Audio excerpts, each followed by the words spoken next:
Hello, everyone. We are Team 5, and we are looking at the analysis and redesign of an electric drill. My name is Daniel Forsyth. My name is Hanan Aziz. My name is Andrew Spagnolo. My name is Holden Liu. My name is Travis Cunningham. And let's take a look at the part.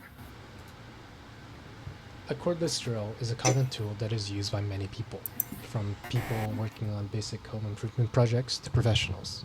The drill is used for drilling holes material, as well as screwing and unscrewing screws or bolts. It is important for the drill to have good battery life, be easily portable, and be rugged enough to withstand abuse over many years.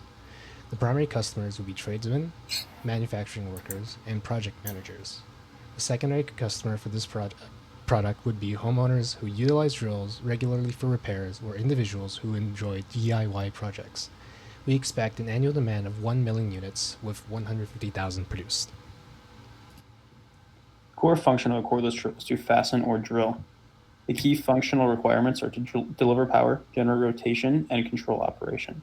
Additional key requirements include assuring convenience and dependability, as well as enhancing the product and pleasing senses. As shown in the functional component mapping matrix, more components support the primary functions of protecting the user and protecting the component than any other function, revealing opportunities for part consolidation. The redesign focuses on the right housing as the component supports the primary functions previously stated. Additionally, a belt clip was added to the drill designed for the primary user, addressing any ergonomic concerns. This slide shows the mapping of the platform of the drill compared with the interchangeables module, which is the battery pack. It also shows how the customer requirements are the same across variants, with the exception of the store energy requirement. This slide shows the two battery variants, as well as the interface that allows them to slide into and latch to the drill. The larger battery is designed to store more energy to suit the needs of the primary customer. If the drill were to be manufactured or assembled manually, we anticipate that it would take 154 seconds to put together. This results in a cost of $1.71 per part, assuming a wage of $40 per hour. By redesigning the battery, belt clip, and housings, we were able to decrease the manufacturing time and costs by 33%. This corresponds with a 49% increase in assembly efficiency and results in a cycle time of 103.4 seconds, decreasing the cost of assembly to $1.15. From the quad chart, we can see that all the parts that were redesigned are functionally important, and the belt clip and battery are expensive to manufacture and assemble. For both redesigns, we decreased the number of fasteners. For the housings, this meant incorporating snap fits to join the two halves without fasteners at all. For the battery, this required adding geometry to the battery pack to help align the clip. This also meant that one screw could be used in place of two, and also that it would be easier for the assembler to line up the holes to insert the screw. The automated assembly of the housing of the drill would initially be $97.22 due to the difficult to align housings and 6 screws. By redesigning the housings to now incorporate clips instead of screws to attach together, we were able to use much simpler machines with significantly less steps, reducing the cost to $24.84, a decrease of 75%. From the quad chart, we can see that all parts were redesigned, were functionally high and low costs, because high cost parts are pre-built and sourced from the manufacturer. Therefore, our only choice is to pick the next best option, which would be the assembly of the housing. You can see the addition of clips and the removal of screws. This lowered our part count from 8 to 2. Additionally, there are guides in place where the clips attach for easier alignment of the two sides. The plastic part redesign focuses on the right housing of the cordless drill. The type of plastic used for the right housing is ABS.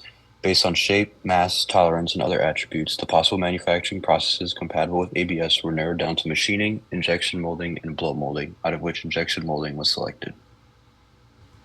As represented in the two images on the left, we have the post-DFA but pre-DFM drill housing. The fasteners have been removed for snap fits, but no DFM specific modifications have yet to be made.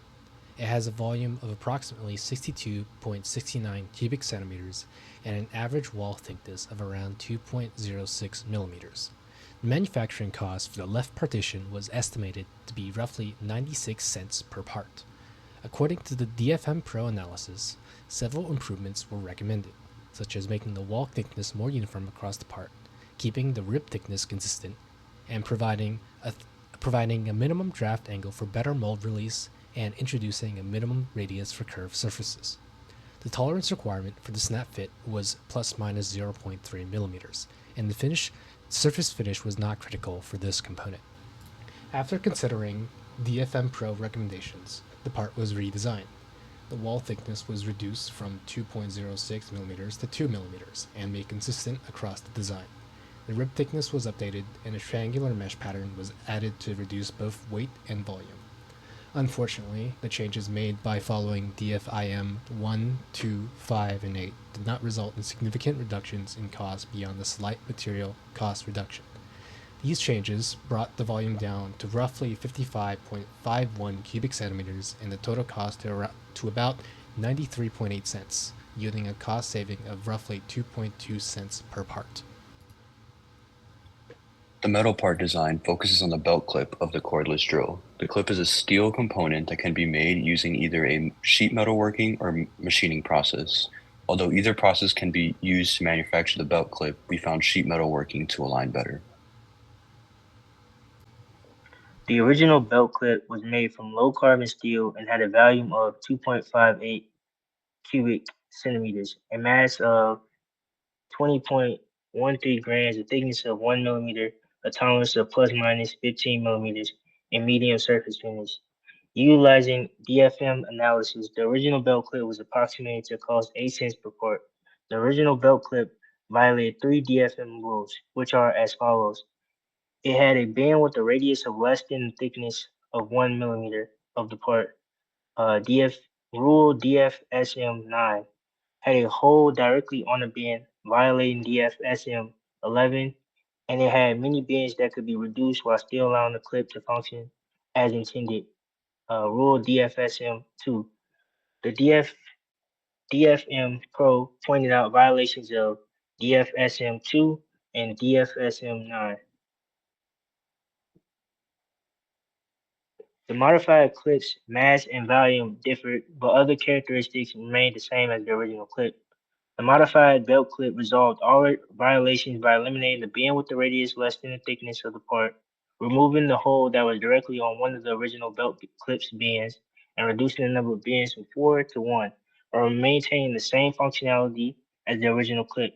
The modified belt clip design was able to reduce the cost per part by 37.5%, which is 3 cents.